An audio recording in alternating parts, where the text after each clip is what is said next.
Hello. Do you see what I see? Do I see what you see that I am seeing, that you are seeing, that we are seeing together? I know. We're in a different place. This, again, is a different place. We are not, I don't think, in the Storytime mobile anymore, at least not today. We are back in our studio, but a different room in our studio. Why? Who's to say? But it's kind of nice, isn't it? We've been in this room before. It's where sometimes bedtime stories are told, and so why not be here in case this happens to be a bedtime story for you. Hi, my name is Uncle Scotty, and I am your host for Storytime with Uncle Scotty. We have our own mugs. I have my own spectacles, which is nice. Maybe you have your own spectacles as well, because we need them to see. Thank you to time. Thank you to you for giving us your time. Speaking of that, I'd like to thank someone else specifically for being such a wonderful supporter, or shall I say, trio of supporters. That is the one and only trio of Bennett, Brooks, and Brian. Bennett, Brooks, and Brian. Brian, Bennett, Brooks. Brooks, Bennett, Brian, Brooks, Bennett, Brian, bam, bam, bam. That's what I always say. Gents, thank you so much for watching the show since day one, holding it down out there in Austin, in Texas, eating all those delicious tacos. Very jealous, as always. But thank you for supporting. I hope you're enjoying your mugs, because you got multiple mugs. And you can be like Bam Bam Bam. Check us out on Patreon. If you want to. Only if you want to. Don't feel any pressure from Uncle Scotty. Okay, we have been reading about young Pippi Longstocking, who is having no problem sheltering at home, it seems. She can bake millions of cookies, #jealous, bake delicious pancakes, #jealous, can lift up bulls and police people and bullies and throw them wherever they want to just to fix the scene that she's in, #jealous, knows all kinds of stories, has traveled all over the world. This Pippi is quite a character, and I'm excited to see what she's up to next, so why don't we just get to it? Let's stop delaying. Chapter 7, Pippi goes to the circus. A circus had come to the little town, and all the children were begging their mothers and fathers for permission to go. Of course, Tommy and Annika asked to go too, and their kind father immediately gave them some money. Shout out to kind fathers, immediately giving them some money. Clutching it tightly in their hands, they rushed over to Pippi's. She was on the porch with her horse, braiding his tail into tiny pigtails and tying each one with a red ribbon. "I think it's his birthday today," she announced, "so he has to be all dressed up." "Pippi," said Tommy, all out of breath because they had been running so fast. "Pippi, do you want to go with us to the circus?" "I can go with you most anywhere," answered Pippi. "But whether I can go to the circus or not, I don't know, because I don't know what a circus is. Does it hurt?" "Silly," said Tommy. "Of course it doesn't hurt. It's fun. Horses and clowns and pretty ladies that walk the tightrope. Now remember, we had a tightrope walker in Mr. Popper's Penguins, Monsieur Duchet, Monsieur Duchet, Monsieur Duchet. You remember him? Tightrope walker, who the penguins distracted and he fell off and he caught himself by his elbow. But these are pretty ladies that walk the tightrope. "But it costs money," said Annika, opening her small fist to see the shiny $50 and quarters that were still there. You don't see a lot of $50 around anymore, but there used to be coins. There still are, I suppose, that are worth 50 cents. And I think they had JFK, President Kennedy, on them. I believe. We'll have to fact check that and put a graphic here, the way we do. "I'm rich as a troll," Pippi said. Shout out to Trolls World Tour. "So I guess I can buy a circus, all right." Now in the book, Pippi is saying circus, S-U-R-K-U-S, which is not right. Circus is C-I-R-C-U-S. So Pippi doesn't know what a circus is, so she can't say it correctly, so she definitely can't spell it correctly, but she's about to learn, I think. "So I guess I can buy a circus, all right, but it'll be crowded here if I have more horses. The clowns and the pretty ladies I could keep in the laundry, but it's harder to know what to do with the horses." Oh, don't be silly," said Tommy. "You don't buy a circus. It costs money to go look at it. See?" "Preserve us!" cried Pippi and shut her eyes tightly. "It costs money to look? And here I go around goggling all day long. Goggle, goggle, goggle. Goodness knows how much money I've goggled up already. Then, little by little, she opened one eye very carefully. And it rolled around and round and round in her head. Cost what it may, she said, I must go take a look. At last, Tommy and Annika managed to explain to Pippi what a circus really was, and she took some gold pieces out of her suitcase. Then she put on her hat, which was big as a millstone, and off they went. There were crowds of people outside the circus tent and a long line at the ticket window, but at last it was Pippi's turn. She stuck her head through the window and stared at the dear old lady sitting there. How much does it cost to look at you? Said Pippi. But the old lady was a foreigner who did not understand what Pippi meant and answered in broken Swedish. So I guess this would be in Swedish, but... Little girl, it costs $1.25 in the grandstand, and 75 cents on the benches, and 25 cents for standing room. She may have been a touch Icelandic as well. Now Tommy interrupted and said that Pippi wanted a 75-cent ticket. Pippi put down a gold piece, and the old lady looked suspiciously at it. She bit it, too, to see if it was genuine. At last she was convinced that it really was gold, and gave Pippi her ticket and a great deal of change in silver. What would I do with all these nasty little white coins? Asked Pippi disgustedly. Keep them, and then I can look at you twice in the standing room. As Pippi absolutely refused to accept any change, the lady changed her ticket to one for the grandstand and gave Tommy and Annika grandstand tickets too, without them having to pay a single penny. In that way, Pippi, Tommy, and Annika came to sit on some beautiful red chairs right next to the ring. Tommy and Annika turned around several times to wave to their schoolmates who were sitting much farther away. So, Pippi goes in with a lump of gold, pays for a circus ticket with a lump of gold. Circus tickets only cost 75 cents. So the woman tries to give her change. Pippi doesn't want any change. So she's like, I'll just buy the nicest tickets you have for Tommy, Annika, and I. So they get these like front row VIP seats at the circus. And Tommy and Annika were just going to buy the 75-cent seats. This is a remarkable place, said Pippi, looking around in astonishment. But see, they've spilled sawdust all over the floor. Now, I'm not over fussy myself, but that does look careless to me. Tommy explained that all circuses had sawdust on the floor for the horses to run around in. On a platform nearby, the circus band suddenly began to play a thundering march. Pippi clapped her hands wildly and jumped up and down with delight. Does it cost money to hear too? She asked. Or can you do that for nothing?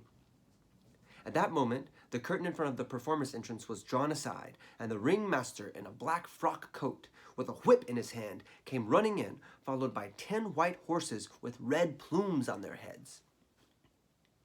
The ringmaster cracked his whip, and all the horses galloped around the ring. Then he cracked it again, and all the horses stood still with their front feet up on the railing around the ring. One of them had stopped directly in front of the children. Annika didn't like to have a horse so near her and drew back in her chair as far as she could. But Pippi leaned forward and took the horse's right foot in her hands. Hello there, she said. My horse sent you his best wishes. It's his birthday today too, but he has bows on his tail instead of his head. Luckily, she dropped the foot before the ringmaster cracked his whip again, because then all the horses jumped away from the railing and began to run around the ring. Run around the ring. Alliteration. When the act was over, the ringmaster bowed politely, and the horses ran out. In an instant, the curtain opened again for a coal-black horse. On its back stood a beautiful lady dressed in green silk tights. The program said her name was Miss Carmencita.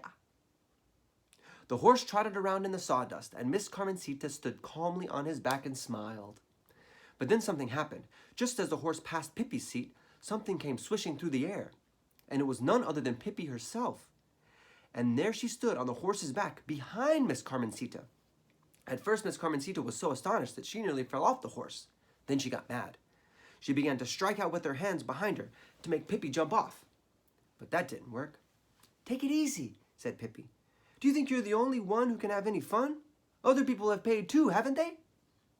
Then Miss Carmencita tried to jump off the horse herself, but that didn't work either, because Pippi was holding her tightly around the waist. At last, the audience couldn't help laughing. They thought it was funny to see the lovely Miss Carmencita held against her will by a little red-headed youngster who stood there on the horse's back in her enormous shoes and looked as if she had never done anything except perform in a circus. But the ringmaster didn't laugh. He turned around toward an attendant in a red uniform and made a sign for him to go and stop the horse. He may have made a quicker sign than that, but that's what I would have done. You, go, stop that horse. Is this act already over? Asked Pippi in a disappointed tone. Just when we were having so much fun? Horrible child, hissed the ringmaster between his teeth. Get out of here. Pippi looked at him sadly. Why are you mad at me? She asked. What's the matter? I thought we were here to have fun. She skipped off the horse and went back to her seat. But now 2 huge guards came to throw her out. They took hold of her and tried to lift her up.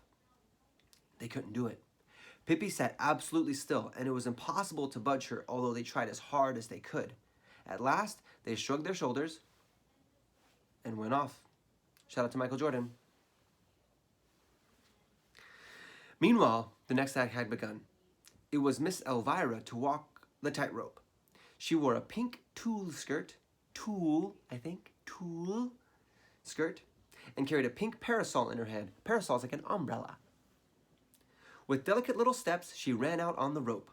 She swung her legs gracefully in the air and did all sorts of tricks. It looked so pretty. She even showed how she could walk backward on the narrow rope. But when she got back to the little platform at the end of the rope, there stood Pippi. What are you going to do now? Asked Pippi, delighted when she saw how astonished Miss Elvira looked. Miss Elvira said nothing at all, but jumped down from the rope and threw her arms around the ringmaster's neck, for he was her father. Dun, dun, dun! And the ringmaster once more sent for his guards to throw Pippi out. This time he sent for 5 of them, but all the people shouted, Let her stay! We want to see the red-headed girl! And they stamped their feet and clapped their hands. Pippi ran out on the rope, and Miss Elvira's tricks were nothing as compared with Pippi's. When she got to the middle of the rope, she stretched one leg straight up in the air, and her big shoes spread out like a roof over her head. She bent her foot a little so that she could tickle herself with the back of her ear. Wait, so what? She's on the middle of a tightrope. She stretched her leg out, up in the air, and her big shoes on top of her head like a roof. Then she bent her foot a little so she could tickle herself. Tickle herself with it back of, she was using her foot to tickle the back of her ear. I got confused for a minute, like she was using her ears, taking her foot all the way back to tickle her ear, on top of a tightrope. The ringmaster was not at all pleased to have Pippi performing in his circus. He wanted to get rid of her, so he stole up and loosened the mechanism that held the rope taut, the thing that made the rope tight, thinking surely Pippi would fall down. But Pippi didn't. She set the rope a-swinging instead. Back and forth it swayed, and Pippi swung faster and faster, until suddenly she leapt out in the air and landed right on the ringmaster. He was so frightened, he began to run. Oh, what a jolly horse, cried Pippi. But why don't you have any pom-poms in your hair? Now Pippi decided it was time to go back to Tommy and Annika. She jumped off the ringmaster and went back to her seat. The next act was about to begin, but there was a brief pause because the ringmaster had to go out and get a drink of water and comb his hair. That's what I need to do. First, some water.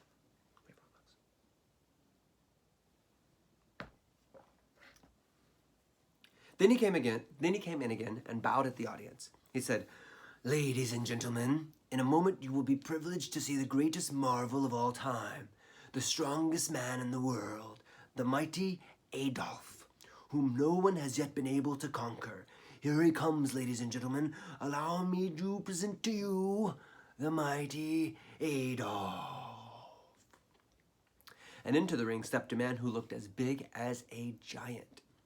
He wore flesh-colored tights and had leopard skin draped around his stomach. Now what if he had leopard skin? Then his flesh-colored tights would be leopard print. But he doesn't. Flesh-colored tights, leopard print skin draped around his stomach. Very stylish. He bowed to the audience and looked very pleased with himself. Classic. Look at these muscles, said the ringmaster, and squeezed the mighty Adolph's arm where the muscles stood out like big, huge baseballs under his skin.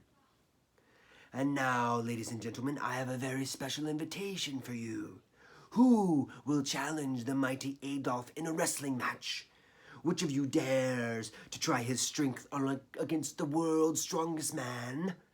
$100 for anyone who can conquer the mighty Adolph. $100, ladies and gentlemen. Think of that. Who will be the first to try? Now, this book was written a long time ago.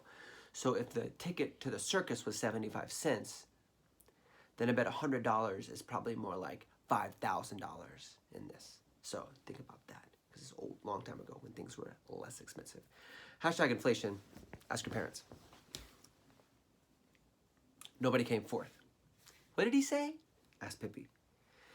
He says that anybody who can lick that big man will get $100, answered Tommy. I can, said Pippi, but I think it would be bad too.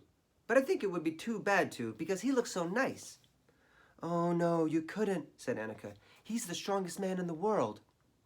Man, yes, said Pippi, but I am the strongest girl in the world. Remember that? Meanwhile, the mighty Adolph was lifting heavy iron weights and bending thick iron rods in the middle, just to show how strong he was. He was able to lift up his own mug with his own hands. We have wrong mugs. Oh, come now, ladies and gentlemen, cried the ringmaster. Is there really nobody here who wants to earn $100? Shall I really be forced to keep this myself? And he waved a bill in the air. No, you certainly won't be forced to do, said Pippi, and stepped over the railing into the ring. The ringmaster was absolutely wild when he saw her. Get out of here. I don't want to see any more of you, he hissed. Why do you always have to be so unfriendly? Said Pippi reproachfully. I just want to fight with the mighty Adolph. This is no place for jokes, said the ringmaster. Get out of here before the mighty Adolph hears of your impudent nonsense. But Pippi went right by the ringleader and up to mighty Adolph. She took his hand and shook it heartily. Shall we fight a little, you and I? She asked. The mighty Adolph looked at her, but didn't understand a word. In 1 minute, I'll begin, said Pippi. And begin she did. She grabbed the mighty Adolph around the waist, and before anyone knew what was happening, she had thrown him onto the mat. Mighty Adolph leaped up, his face absolutely scarlet. Scarlet is like a deep shade of red. His face is red. He's embarrassed. Atta girl, Pippi! Shrieked Tommy and Annika so loudly that all the people at the circus began to shriek. Atta girl, Pippi! They all yelled too. The ringmaster sat on the railing, wringing his hands. He was mad, but mighty Adolph was madder. Never in his life had he experienced anything so humiliating as this, and he certainly intended to show that red-headed girl what kind of a man the mighty Adolph really was. He rushed at Pippi and caught her around the waist, but Pippi stood as firm as a rock. You can do better than that, she encouraged him. Then she wiggled out of his grasp, and in the twinkling eye of mighty Adolph, and in the twinkling of an eye, the mighty Adolph was on the mat again. Pippi stood beside him, waiting. She didn't have to wait long. With a roar, he was up again, rushing at her. Piddly-pom and piddly-day, said Pippi. All the people in the tent stamped their feet and threw their hats in the air and shouted, Hurrah, Pippi! When mighty Adolph came rushing at her for the third time, Pippi lifted him high in the air and, with her arms straight above her, carried him clear around the ring. Then she laid him down on the mat again and held him there. Now, little fellow, she said, I don't think we'll bother about this anymore. We'll never have any more fun than we've had already. Pippi is the winner! Pippi is the winner! Cried the people. Mighty Adolph stole out as fast as he could, and the ringmaster had to go up and hand Pippi the $100, although he looked as if he'd much prefer to eat her. Here you are, young lady. Here you are, he said. $100. That thing, said Pippi scornfully. What would I want with that old piece of paper? Take it and use it to fry herring on it if you want to. Herring is a type of fish. You can fry the fish on the paper if you want. And she went back to her seat. This is certainly a long circus, she said to Tommy and Annika. I think I'll take a little snooze, but wake me up if they need my help with anything else. And she lay back in her chair and went to sleep at once. There she lay and snored while the clowns, the sword swallowers, and the snake charmers did their tricks for Tommy and Annika and all the rest of the people at the circus.